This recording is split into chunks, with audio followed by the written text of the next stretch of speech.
Implicaciones del crecimiento económico chino en Colombia. Construcción de un CLI bajo propuesta OCDE. Somos el equipo 13 para aprendizaje no supervisado. El contenido va a ser una introducción, seguimos con el contexto, un análisis descriptivo de las variables, el código y sus detalles, resultados y finalmente las conclusiones. En los últimos 5 años hemos vivido bastantes acontecimientos que han desestabilizado la economía de formas nunca antes vistas. La reacción de los gobiernos fue crear planes de contingencia que pues justamente permitieran reactivar las economías en la mejor manera posible. Estas medidas llevaron a escenarios de inflación tales que la incertidumbre en cuanto a estabilidad económica en Latinoamérica y la dependencia de otros mercados se hacía cada vez más fuerte y marcada. El contexto. Primero, el impacto del COVID-19 en la economía. En Colombia, como en el resto de economías en el mundo, se sufrieron estragos causados pues, por el COVID-19. Disminuyó el poder adquisitivo de diferentes familias, aumentaron las tasas de interés, la incertidumbre en cuanto a mantenimiento de la economía cada vez era más grande. Un plan de contingencia creado por los gobiernos fue tratar de reactivar la economía dando pues, facilidades económicas, etcétera, que a fin de cuentas lo que hicieron fue crear una inflación muy alta y pues nunca antes vista, lo cual creaba mucha estabilidad en la economía. Seguido a esto, hubo un conflicto en Ucrania. El impacto principalmente que tuvo en las potencias europeas fue la falta de materias primas para estas potencias, sobre todo europea, y pues esto conllevó a que estas potencias direccionaran sus esfuerzos en Latinoamérica, sobre todo para, digamos que, reactivar la adquisición de esas materias primas y pues demás materias que necesitaban. Por otro lado, está China y su reactivación económica. Sabemos que China pues, fue uno de los primeros países en donde llegó la pandemia y el tema del COVID-19, y una de las cosas que sorprendió mundialmente fue la reactivación que tuvo China económicamente hablando. Por esto y por digamos que todo lo que estamos nombrando anteriormente, América Latina se volvió muy dependiente de la economía global, sobre todo porque pues, su economía se reactivó principalmente por esta necesidad que tenían estos países primermundistas en capturar de nuevo esas materias primas y bueno, digamos que otro tipo de elementos que necesitaban para su economía desde estas diferentes contingencias que hubo a lo largo de estos últimos años. Para esto, como proyecto, proponemos una metodología para cuantificar el impacto de la desaceleración china en la economía colombiana, mediante la creación de un indicador CLI basado en la literatura, tanto el OCDE como el BANREP han establecido la importancia de estos indicadores, sobre todo para la toma de decisiones políticas y económicas y el análisis de tendencias, para ver cuál es el impacto que tenemos en la economía colombiana, sobre todo bajo el mercado chino. Como primera medida, iniciamos el análisis descriptivo de los datos y contamos con una base que contiene 222 registros de 30 variables económicas que, de acuerdo a la literatura, pueden influir en la construcción del CLI para Colombia. Dentro de estas variables podemos encontrar los índices del precio del consumidor, índices de confianza del consumidor, índice de expectativas del consumidor, diferentes tasas de cambio del dólar en diferentes monedas de países de extranjeros y de Colombia. Tenemos la onza de oro por dólar, remesas, importaciones, exportaciones, entre otros, que analizamos y validamos sus medios de tendencia central, dispersión, distribución y correlaciones para ver cómo podía llegar a influir en los análisis que proponemos para el diseño del CLI. Dentro de estos análisis descriptivos encontramos los diagramas de boxplot. Como vimos, pues tenemos 30 variables, pero acá mostramos comportamientos que resaltaron dentro de todas estas variables, como por ejemplo el comportamiento del oro y del de XY, que son variables que son de distribución normal, que a través no tienen datos atípicos, o por ejemplo el gas o el café, que sí presentan una dispersión en la variable, pero que no muestran datos atípicos extremos, sino todos se encuentran en un rango intercuartílico apto para no tenerlos como datos atípicos extremos. Tenemos, por ejemplo, la variable que más, que más dispersión presenta es la inversión extranjera de portafolio, donde vemos que su caja es muy reducida, pero los datos se distribuyen a lo largo del intervalo de la variable. También encontramos comportamientos como los de las exportaciones e importaciones, del IPC, del ICC, de la balanza comercial de bienes, producción diaria de petróleo y el IEC, que nos muestran que no tienen datos atípicos, pero sí una dispersión grande dado el largo de los bigotes de la caja. A su vez, llevamos calculamos las correlaciones entre las variables. Si bien es un campo muy grande al tener 30 variables, vamos a tener una tabla de contingencias de 30 por 30, pero resaltamos las variables con correlación mayor al 80%, tanto positiva como negativa. Los colores rojos representan la mayor correlación positiva y los azules más oscuros representan la mayor correlación negativa. Esto nos muestra que comportamientos como de las variables de XY con la tasa cambiaria del dólar frente al euro tiene una correlación negativa del 97%. Encontramos también que la variable del IPC tiene correlación alta con el ICC y así sucesivamente. Entonces encontramos también unos comportamientos que nos podían dar un indicio de cómo se podían conformar los diferentes componentes principales del análisis que vamos a realizar más adelante. A su vez, dentro de estos análisis descriptivos, encontramos los diagramas de dispersión para mostrar esa distribución que habían entre variables. Aquí tenemos unos ejemplos claros del IPC, donde muestran unos comportamientos atípicos en área probada y número de licencias, pero cuando llegamos a importaciones, el ICC, encontramos que existe un patrón de comportamiento de los datos y que por ende pueden ser modelados y explicarían mucho más fácil y ayudarían a la construcción de nuestro indicador. Igual para el ICC, hay un comportamiento con el IPC que no tiene mucho comportamiento, pero si vamos a la relación que tiene con el ISE y con las exportaciones, vamos a encontrar que ya empiezan a mostrar tendencias y comportamientos que pueden ayudar a la construcción de nuestro indicador y a la conformación de los componentes principales que vamos a abordar más adelante. Listo, ahora entramos a realizar la estimación de nuestros componentes principales. El primer paso es estandarizar las variables de nuestra muestra. Primero, porque elimina la influencia de la escala. Cuando las variables tienen, digamos que, valores en términos relativos proporcionalmente grandes frente a sus pares, pues esto tiene una influencia en el resultado del análisis por componentes principales. También se asegura que todas las variables sean igualmente relevantes y también facilita la interpretación de los resultados. Luego, lo que hacemos aquí es restar la media de cada campo y dividirlo entre la desviación estándar. Una vez entonces estandarizamos las variables, obtenemos la matriz de eigenvalores con el fin pues, de determinar cuáles van a ser los eigenvectores o cuáles van a ser esos pesos o loadings que vamos a tener en cuenta a la hora de hacer la construcción de los componentes. Como ustedes pueden observar, pues tenemos 30 eigenvalores cada uno.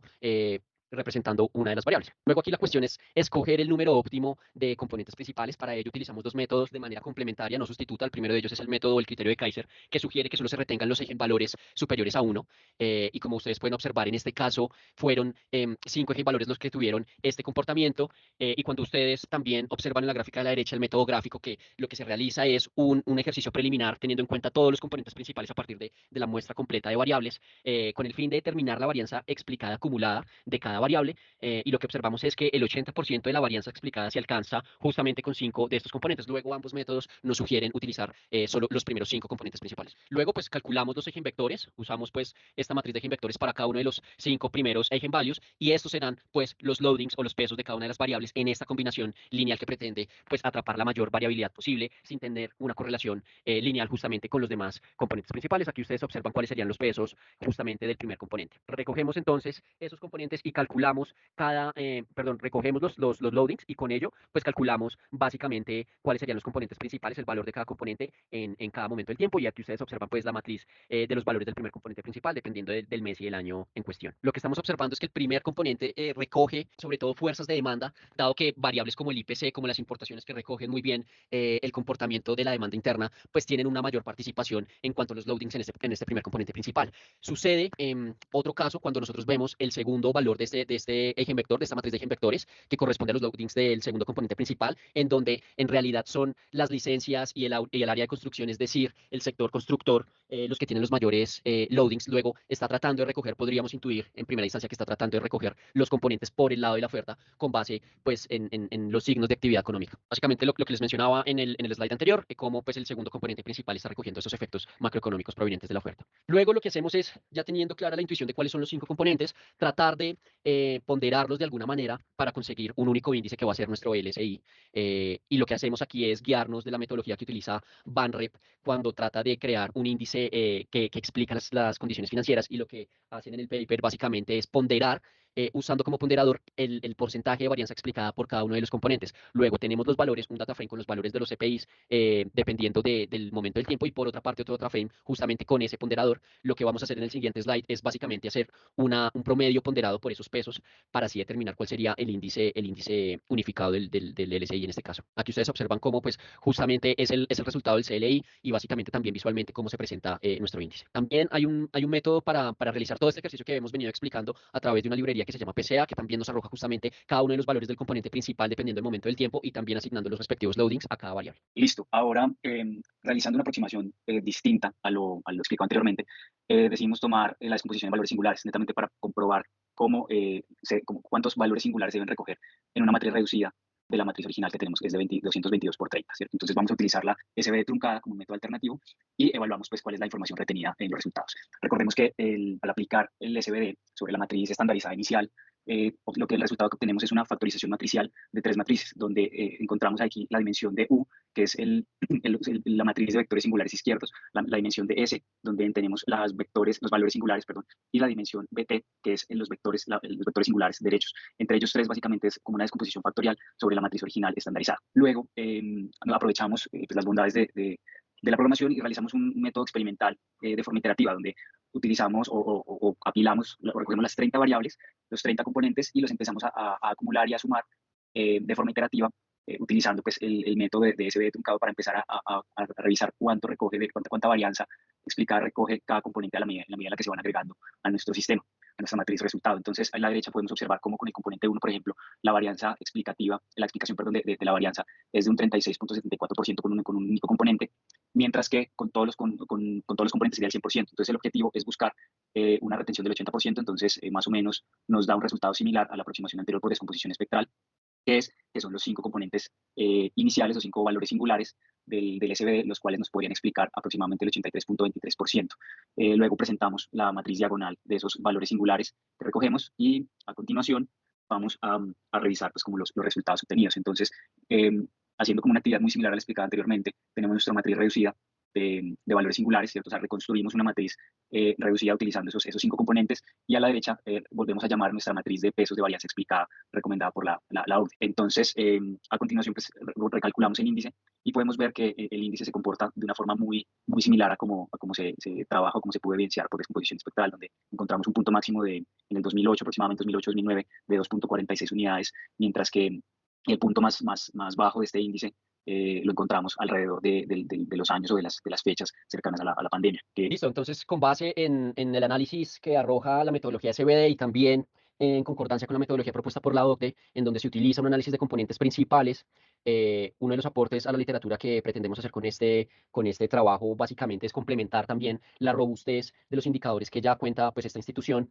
básicamente aportando también un indicador para un país al cual pues, todavía no se ha construido un indicador similar, particularmente, como lo mencionaba Alejandra en la primera sección, con variables sectoriales y de actividad real, porque la mayoría de los indicadores que ya se han trabajado al respecto, pues funcionan con variables financieras y tratan de replicar un índice de las condiciones financieras de ciertos países. Luego, lo que tratamos de hacer cuando calculamos este indicador a partir de componentes principales es hacer unos escenarios de choque justamente con el índice de China para ver la influencia que tiene la actividad económica china sobre Colombia, también teniendo en cuenta pues, las relaciones comerciales, justamente la dependencia petrolera que hay entre Colombia y China, siendo China pues, el principal consumidor de petróleo y en general de materias primas en el mundo, y tradicionalmente Colombia caracterizándose por proveer este tipo de commodities al resto del mundo. Lo que evidenciamos a partir de una regresión lineal, un ejercicio de regresión lineal basado en mínimos cuadrados ordinarios, es que el índice de China explica un 91% de la variabilidad del índice colombiano a través del R cuadrado ajustado, a través de esta medida. Luego, a partir del coeficiente que arroja el modelo que ustedes observan en pantalla, ante un aumento de una unidad en el índice de China, el índice de Colombia disminuye 0.0811 unidades. Este resultado no parece ser intuitivo, dada pues, la relación económica que hay entre ambos países. Luego, lo que decidimos fue complementar este análisis con unas variables que proponía la OCDE para la construcción de este indicador. Básicamente, luego esto me lleva al siguiente slide, en donde proponemos la misma metodología a partir de las variables sugeridas por la OCDE, las cuales son 6 principalmente: el área aprobada para construcción de edificaciones, el número de licencias otorgadas, el IPC o el índice de precios al consumidor, las importaciones en dólares, el índice de confianza del consumidor y el índice de expectativas del consumidor, toda vez que nuestra intención es atrapar tanto fenómenos de oferta como de demanda, pues para medir justamente la actividad económica del país. Luego, aquí paso un poco más rápido porque simplemente estamos repitiendo el mismo ejercicio en donde hacemos ciertos análisis estadísticos preliminares, donde tal como lo dicta pues, la literatura económica, existen unos niveles de correlación altos entre estas variables de la muestra, puesto que pues, cada una de las variables suele servir para explicar la evolución justamente de la actividad. Por ejemplo, el IPC tiene una correlación superior al 0,7 en valor absoluto con el índice de confianza del consumidor y también el índice de expectativas. La correlación es negativa y ello se debe justamente pues, a que los 3 indicadores están mostrando una tendencia en el consumidor colombiano, una menor confianza y expectativas del consumidor, pues a la postre están afectando directamente la inflación de dicha economía, pues ya que ante variaciones en sus expectativas de consumo y pues implicará también un cambio en los precios de los bienes contemplados en esta canasta. Aquí también mostramos de otra manera este tipo de correlaciones. Ustedes ven justamente a partir de este scatterplot esa correlación lineal positiva que hay entre el ICC y el IS, porque digamos que se basan en las expectativas del consumidor. Luego es totalmente normal y está en el marco de la literatura que haya cierto tipo de correlaciones entre estas variables, así como también lo vemos entre IPC e importaciones, básicamente porque ambas variables también están midiendo un poco, están sirviendo de termómetro de la actividad económica interna. Nuevamente calculamos el número óptimo de componentes principales a través del criterio de Kaiser y a través de la varianza explicada acumulada gráficamente. Aquí la conclusión es que ambos métodos también coinciden en utilizar los 2 primeros componentes, dado que el método de Kaiser, los 2 primeros eigenvalores son los únicos superiores a 1, y también con los 2 primeros componentes se alcanza más del 80% de la varianza acumulada, que es la metodología que nos propone pues, la literatura. Calculamos nuevamente entonces los loadings o los pesos a partir de los eigenvectores, y asimismo, una vez consolidamos los valores de cada componente principal dependiendo del momento del tiempo, utilizamos un promedio ponderado a partir también de la varianza explicada de cada componente sobre el total de la varianza acumulada para calcular un único índice a partir de los 2 primeros componentes. Este es el resultado de la evolución del índice, como ustedes pueden observar, y también a partir de lo que nos mencionaba Gabriel en la sección anterior. Este índice trata de medir un poco en términos corrientes la evolución de la actividad económica, y esto porque también está contemplando la evolución y también está asignando unos mayores pesos a variables como el IPC, que justamente tienden a tener esta tendencia, valga la redundancia, positiva, marcando pues justamente también la inflación acumulada en la economía. Nuevamente hicimos escenarios de choque respecto al indicador para China. Nos encontramos también con un modelo robusto a partir de una regresión lineal por mínimos cuadrados ordinarios. Observamos un 90% explica la variabilidad, el índice de China, la variabilidad del índice colombiano, y esta vez encontramos un coeficiente positivo que justamente con base en la literatura hace mucho sentido. Luego indica que un aumento en una unidad en el índice de China, es decir, a mayores valores en la actividad económica de China, el índice de Colombia pues también tiende a aumentar 0.0869 unidades en este caso. Y esto sería todo. Muchas gracias.